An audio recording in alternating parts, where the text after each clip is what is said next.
The Amazon rainforest is the planet's largest terrestrial carbon sink and a vital regulator of our climate. But deforestation rates are at an all-time high. And a crucial part of the Amazon's rates of deforestation today emerge from habitat fragmentation. Habitat fragmentation is caused by small patches of deforestation, such as small ranches, informal roads, and patches of land cleared for small-scale gold mining. Alone, these might seem insignificant, but added together, these activities could change the Amazon forever. Habitat fragmentation is so damaging because it leads to a decline in forest resilience. It divides habitats up into smaller fragments, and this decreases biodiversity, and at the same time increases tree loss and causes more forest fires. So while large-scale logging and farming tend to grab the news headlines, habitat fragmentation from small, deregulated activities tends to go unnoticed and is a crucial part of the story because they're so rampant. Key among them are selective logging, small-scale mining, and land grabbing.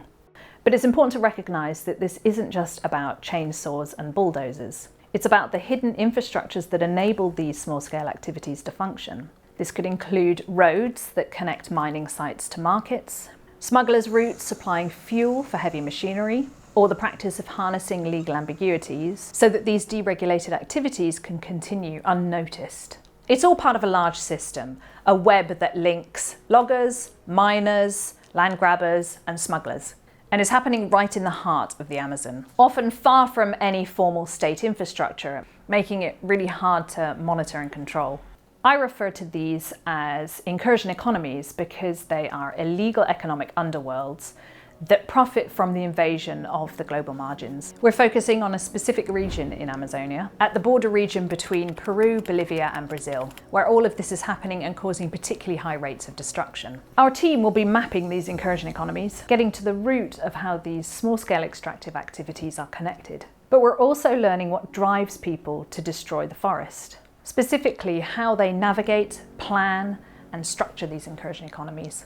And this is really important because surprisingly little is known about the people behind these small-scale extractive activities, who engages, what their motivations are, and how these activities continue to thrive. What's unique about this project is that, unlike other approaches, we don't label these people as villains. We want to provide the perspective and the voice of the people that engage in deforestation. What if we were to really zoom down and try to understand what it's like for them on the ground? What new things would we learn about deforestation and why people tend to destroy the environment in these contexts? We really need to understand what daily life is like for the people who are involved in incursion economies if we're to think about solutions. The INFRACURSIONS project has developed what we're terming a 3D project. So 3D project means that we're looking at it from many different scales and perspectives. So we look at social networks alongside policy, we look at top-down, large-scale data sets with deep data sets from ethnography. We also look at the historical perspectives alongside biodiversity and many different factors that are all combined to think about the project as a holistic phenomenon. Our 3D research comes from an interdisciplinary team, which includes a geospatial data scientist, and several ethnographers specialising in resource extraction and legal frameworks.